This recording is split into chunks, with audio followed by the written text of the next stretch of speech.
a little bit about the fringes today because it's related to the story of Korach. I don't know how you say his name in English, but I guess Korach, who was a cousin of Moses and Aaron. He was a cousin.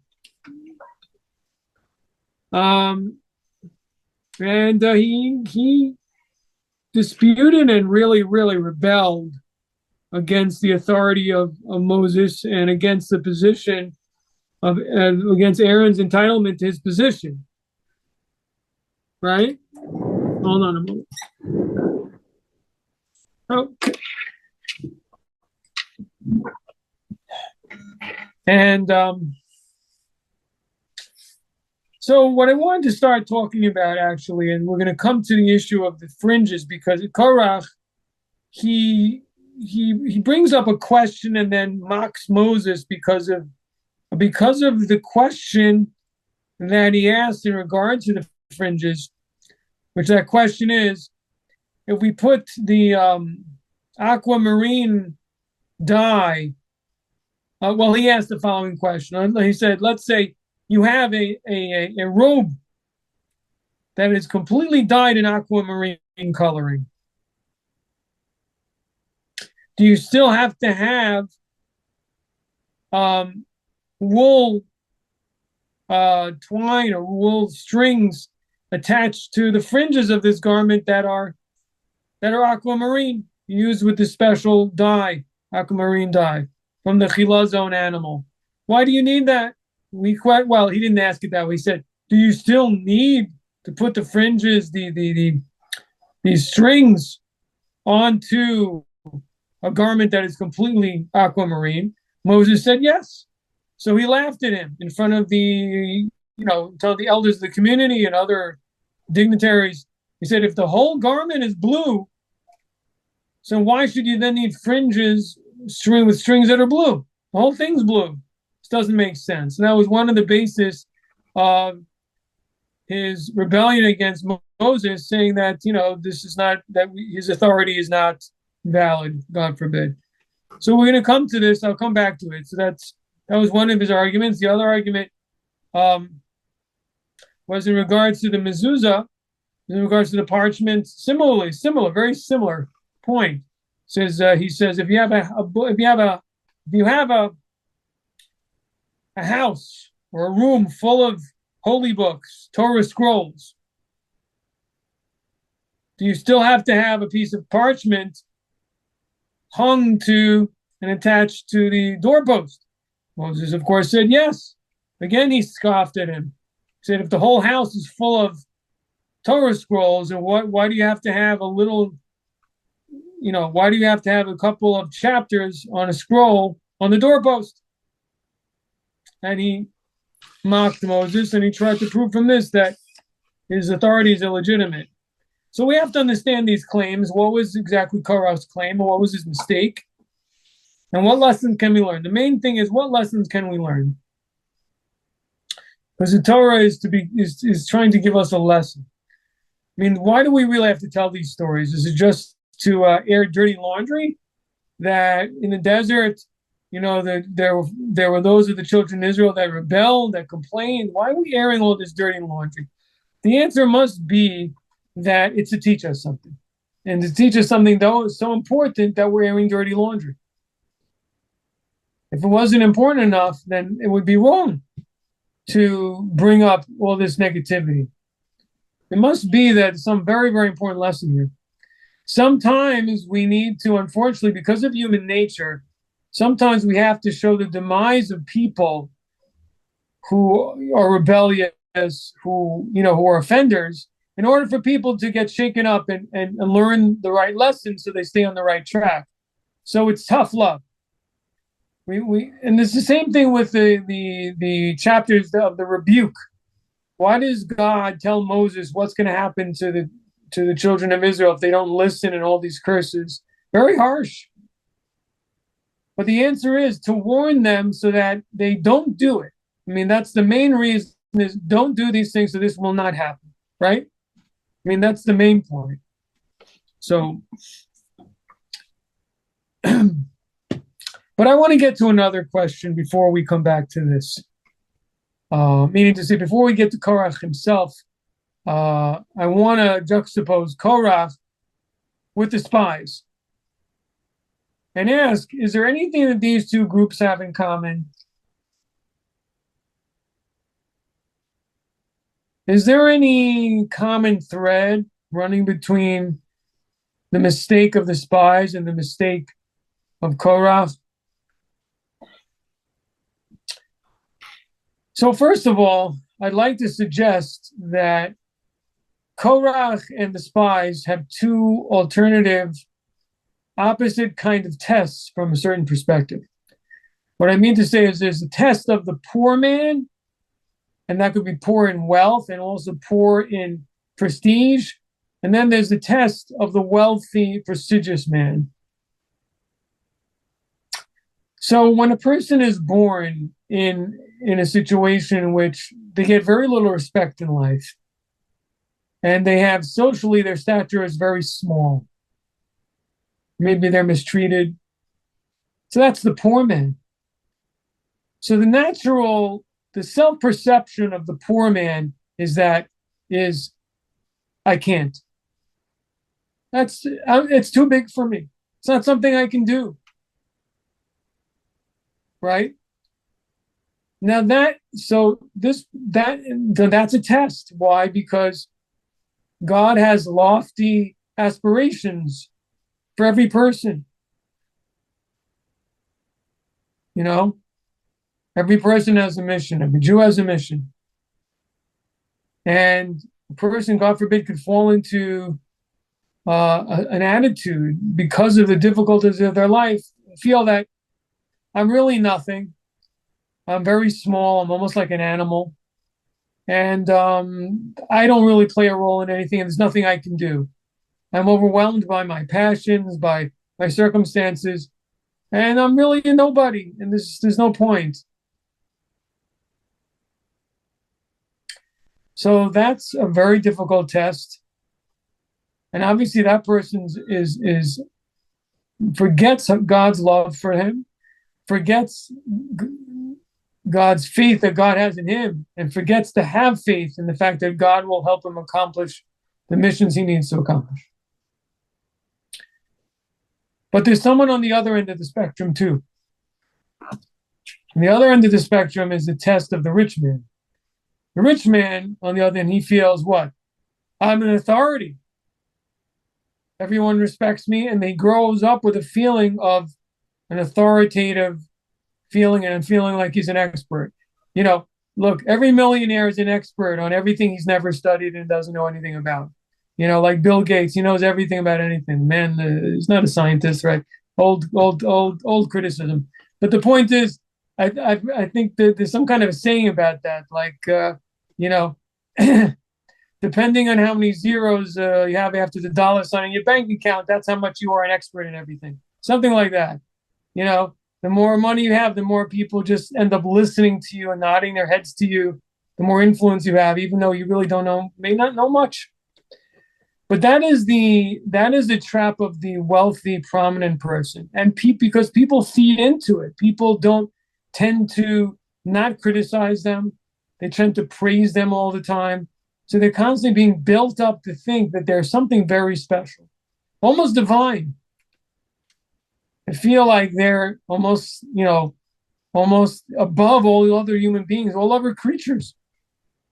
And because of that, they could fall into a situation in which they rebel against God, in which they think they're authority, they know better, because they don't have any humility. So it's the opposite obstacle and challenge of the poor man. Poor man doesn't have any self-esteem and doesn't have and is too much, you could say, has too much humility, or he doesn't have any self-respect, doesn't have a proper self-respect to believe in himself. The rich man is the opposite. He believes in himself too much. He doesn't understand he's only a human being, and that he's also subject to the King of Kings. He's not the what is that expression? The big cheese. He's not a divine monarch, even if he says he is, like Pharaoh, right? Pharaoh pretended to be a god, pretended to be divine. He pretended not to need to go to the bathroom, not to need to defecate, to show this is what Rashi tells us our sages say. He will go out to the Nile early in the morning so that it would appear as if he had the divine quality of not needing to relieve himself. But what does that come from? It comes from this feeling of power.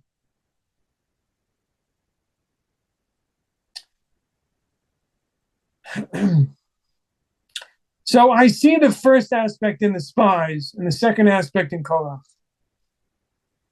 And it's interesting because the spies they were also princes and heads of their tribes. So you'd think that they would have Korach's problem. And maybe a little bit they did. But it seemed to develop into a lack of belief, right? They saw themselves small, as it says. That they said, we saw these giants and we saw ourselves to be grasshoppers, and so were they in our eyes. And many comment, they saw themselves as small. They saw themselves as unable to overcome. Of course, this is really a lack of faith, but where does it start from? It starts from the feeling in the person. In other words, their natural feeling was, I can't.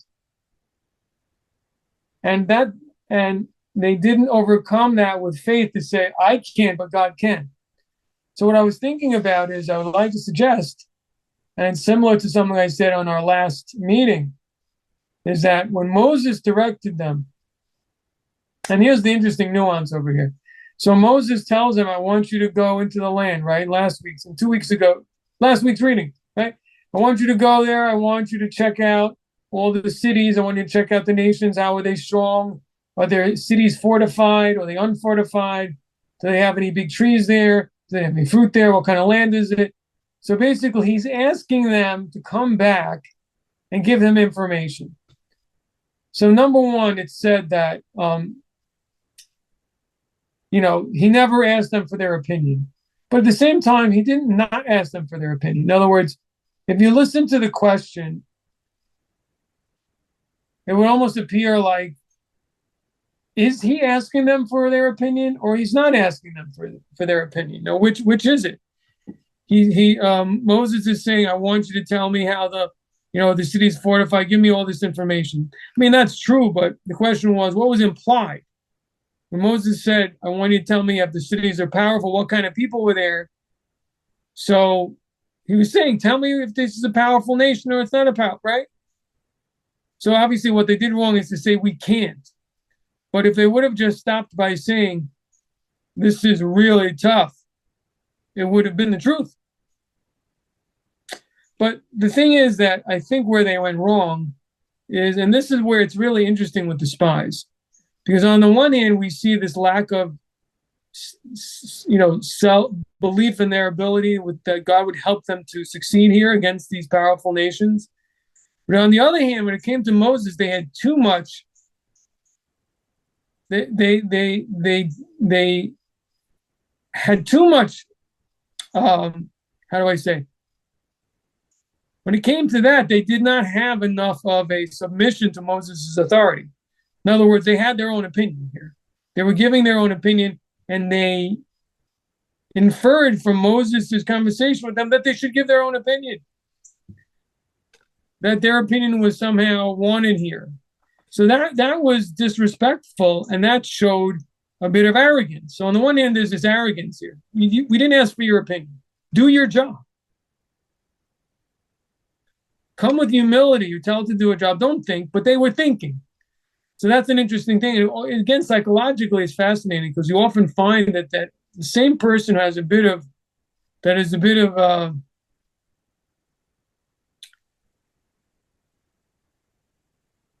pretension, that has some arrogance, is also depressed and has lack of self-esteem, because it's kind of like they want to be important, and when people don't give them the value that they're looking for, then they feel down. The person who's truly humble doesn't feel bad when they're not getting recognition, because they don't feel they deserve any recognition. They don't feel they're lacking it. They're not looking for it. But often a person who lacks self-esteem or feels bad about their situation is because they're expecting it and they're not getting it. But anyway, so we have this situation here with them. On the one hand, they refuse to be subject and to act as agents and not free thinkers, where they insist on opening up their mouths and giving their opinion. But on the other hand, they don't have the self-belief that they can defeat these nations. And I think the answer is that it is actually interconnected, because they're looking at this as something that they have to do on their own. They're independent. They're not seeing themselves as, they're not relying on God here. They're not saying, look, they're not relying on Moses. They're not under Moses' authority sufficiently, and neither are they feel under the authority of God. They're not just servants. In other words, and this is again, this is actually like the flip side. There's a bit of, so in other words, the same problem really that Korach had, they also had, which is they didn't humble themselves before Moses' authority or before God's authority. They didn't say, look, I'm limited. There are things I don't understand. It's a very, very big fundamental point, in Chabad, Hasidus, and in Judaism in general, is that although and this is where it gets so difficult and sticky. On the one hand, a person needs to use their rational mind to understand the commandments and how to apply the commandments, and is expected to study and so on, and so use their rational mind. But on the other hand, there are things where you can't go there. There are things that this is the rule, this is what it is, we must accept this. We may not understand it, but this is the command from God, even though we don't understand. And that, in a certain sense, makes it more complicated, because if you have an approach that just says no thinking, okay, so that's how you're going in, and that's how you're constantly operating. Here, it's very nuanced. On the one hand, we're saying, think, I want you to understand this when you work through this, but then we're saying, no, not this. Only this, not this, here, yes. Although I think we really do find this even to a certain extent, we find it, in human academic pursuits also. For example, like in the sciences or math. Most people don't understand, behind the basic formulas, maybe in the sciences. They accept it, or mathematical principles. A lot of people may not understand it, but they learn it and then they apply it, even though they don't understand how we got there in the first place. And so it's very similar. We have to accept these principles that are, beyond our ability to understand. But then we can then work with those principles. It's kind of like, it's really just similar to objective reality. There are laws. There's something called gravity. You could argue, why is there gravity? Why doesn't things that are on the bottom go up? I don't understand. Why is it this way? It's really not a question. This is just how it is. I mean, it's at a certain point, you come to things in the world that just are. Why are they? This is how it is. I mean, you start asking that question, then again, that is the godly question. Why is it going? So similarly, the things in the Torah which reach an apex that we can't understand, we just must accept as fact, because they are facts. We accept it as fact. And using those facts, we can then maneuver, we can then, rationalize with the facts that we have. So, and this, I think, were also the difficulty of the spies, and that, Rashi, the commentaries tell us that Moses,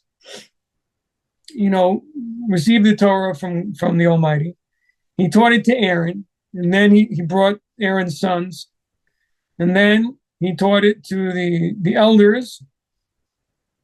And, although I assumingly he then taught it to the princes. In other words, it went in a certain order of status, right, hierarchy.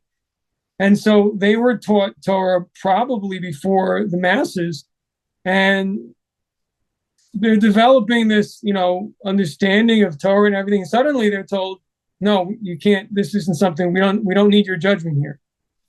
And so they unfortunately, they fell. They failed in this, and they didn't have the proper faith and the proper humility. And so Korach similarly, he fell in a similar manner, but for slightly different reasons. And he clearly, I mean, his arrogance was a lot greater, as I said, because they were kind of on shaky ground. To some extent, the difference is that the spies simply had self-independence. And in other words, they weren't completely nullified, and they didn't identify as servants simply doing a mission. Their own opinions got mixed up into it. And so that really created a problem for them, because their minds were saying, we can't really do this. What's going on? I don't know how can we do this? It doesn't make sense. I want to add one more point I may have skipped and may explain things even a little bit more, and that is that they assumed and understood from Moses, from the fact that they were going out to spy, that the conquest was to be accomplished naturally. I spoke about something similar on our last class. So because of the assumption that this needed to be accomplished naturally, they were coming back to say, we can't do it. We can't do it. Maybe we should prepare. Maybe we should do something else. And that's what they were saying. In other words, it's kind of like you have a mitzvah to do, and the assumption is the mitzvah has to be accomplished naturally, and you don't see how you're going to do it. So you don't want to attempt, because mitzvah is not to be done miraculously. And so if your rational mind doesn't see a way to get about it, the person just gives up. And the lesson from the spies is you're not allowed to do that. You have to, even though if the odds are against it, if you're commanded to do something, you have to try. You can't say, well, I assessed the situation and we made all types of, computer simulations, and every time we lost the war, so there's no point. That's basically what they're saying here. They're saying we did all kinds of projections. We thought about it, our abilities against them, and we lose every time. So we can't do this. That you're not allowed to do. That we can't do. A person has to have faith. A person has to have faith. A person has to have self-sacrifice. And they didn't have that. In this case, we find something much worse, though. In a certain sense, with Korach, he completely undermines Moses' authority, and because of that, he's also undermining God's authority in a much more fundamental way, in which, the tradition of Torah coming from Moses, he throws doubt on the entire edifice, on the entire foundation and truthfulness of Moses's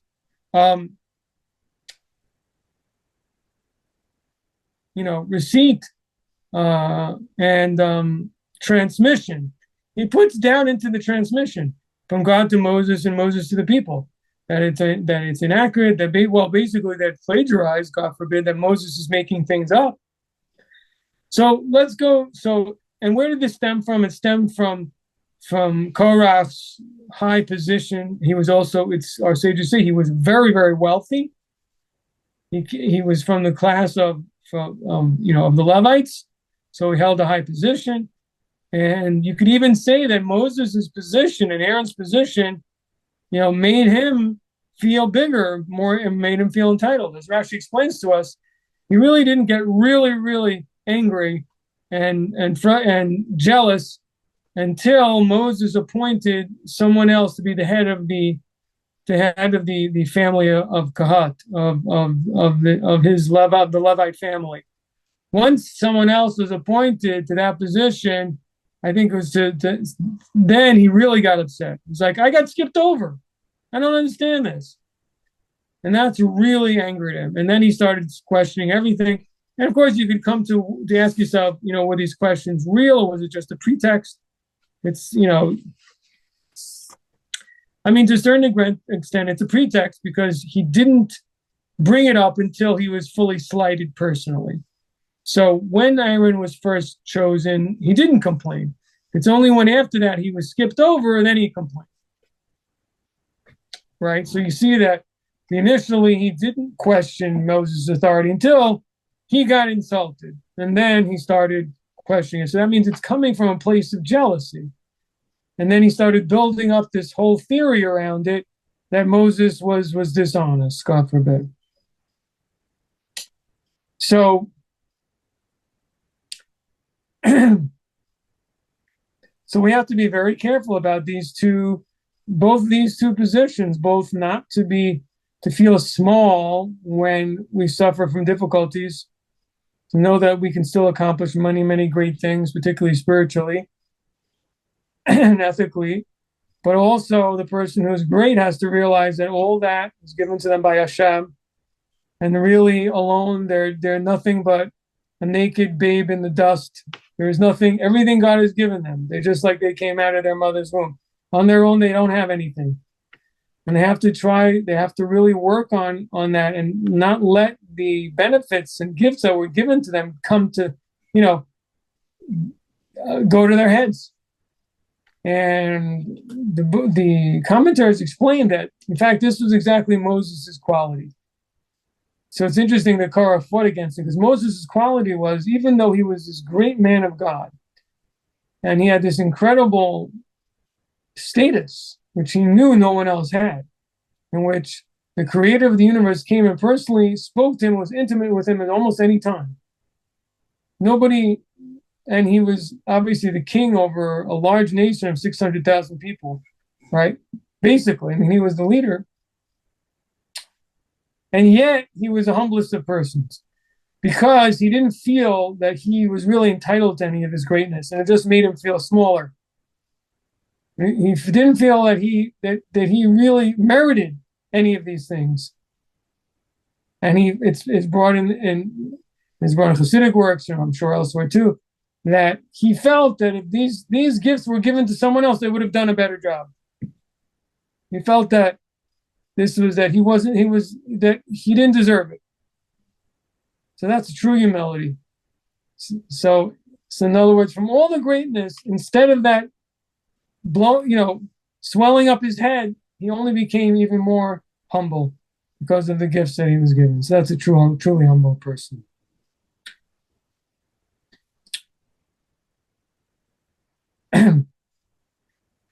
Now, the lesson we can learn from the questions our sages say that Korach asked about these two commandments. He asked about the tzitzis, the fringes, and he asked about the mezuzah on the doorpost. So this is a great example of how, despite the fact that sometimes we can find rational explanations for a mitzvah, we should never assume that is the only reason and the defining reason of any mitzvah. Every mitzvah is really supra-rational, beyond our understanding, and we have no right to set its parameters based on any reason given. And this is an example. Let's look at the different cases one by one. They really are extremely similar, of these two questions that Korach asked. So the first one is simpler to understand. So Korach said, if you have a robe that's completely aquamarine blue, do you need to have fringes that are blue? And when he was told yes by Moses, he laughed. Why did he laugh? And what was his thinking? And why did this prove so much that to him and to his disrespectful followers that this showed that Moses was inauthentic? So the answer is that he was looking at the reasoning he understood behind the mitzvah. So what was the reasoning that he understood behind the fringes? So our sages tell us already that the fringes are colored blue because blue is the color of the ocean, which in turn is the color of the sky, which reminds a person of the heavens, which reminds a person of God. So the color blue is essential here in terms of this being an aid to bring fear of heaven to a person, right? So that could explain Korach's argument. Korach was saying, if the whole point is that the blue should remind a person of heaven, and I'm telling you the whole garment is blue, so what better reminder? If the whole thing is screaming blue into your blue at the top of its lungs, the whole robe is blue. Why should I need just a couple of strings that are blue? That was his argument. And he said, this doesn't make sense. This proves that well, one or two things, God forbid. He's saying either that you didn't receive this, or, that it's irrational. It can't be this. This is what Hashem said.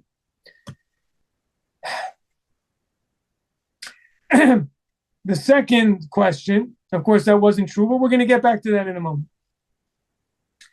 The second argument that he made was he said a house that's full of Torah scrolls, does it need to have a scroll of with the chapter of the Shema and on it, the two chapters of Shema on it on the doorpost? Moses said yes. The God said yes, and again he laughed at that.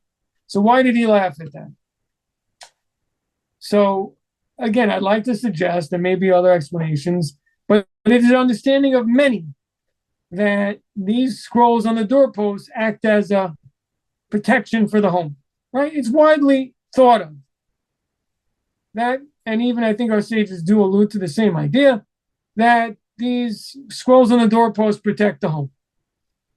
So now we can understand Korach. He's saying, if two small scrolls are not protect the home, but what if the whole home is full of Torah scrolls? Then of course the home must be protected. Why do you still need a little Torah scroll on the doorpost? The whole house is full of books, holy books. There's so much holiness in the house. There's so much of the divine presence here. Through the holy books, why do you need the two short chapters on the doorpost? Doesn't make sense. So again, what Korach is doing is he's using certain rationales that he understood in his limited understanding of the purpose of the mitzvah. And because of that, he is abolishing, God forbid, the mitzvah by saying, if this is the reason, we don't need it anymore. So this is the power of the lesson. God forbid not to say that. We don't understand the deep, deep depths of a mitzvah. Of course, I could give you reasons why to counter his arguments and say there are reasons the other way, but that's not the point. The point is the questions don't start because we can't really understand the mitzvah, particularly these godly mitzvahs. We can't understand them. And to begin to make our own rules and say when they apply, when they don't apply, we have no business to do this. We have no right to do this. It's a decree. And the idea of also a decree, there's different understandings of it. But it's not that there's no reason for it. It's no reason a human being can comprehend. It's in the mind of God. In other words, it's not that it's primitive, that it's just something that's arbitrary. It's not arbitrary, but it's beyond human understanding. It may even be beyond the idea of intellect altogether. It could be coming from God in a place that's beyond any intellect that any creature can understand. That's how high a mitzvah can go. And therefore, a person has no right to limit a mitzvah's application because it doesn't fit the human justifications a human being can understand about a mitzvah. And this was a terrible error and against a great hubris of Korach to make assumptions that he could understand, what a mitzvah is all about and why it is and when we should perform it. On the other hand, a person should, and it is a healthy thing, it's a good thing, to try to understand a mitzvah and understand it's a rational, the rational explanations for it. But that shouldn't affect application. We can't decide when yes and when no. It could help buttress our connection to the mitzvah by finding reasons in a mitzvah that can help us connect to it, and also we could teach us lessons for our moral life from the mitzvah. But never to limit its application based on simple human understanding. It has to be something that comes from Torah, is based on scripture, is based on the tradition of our sages.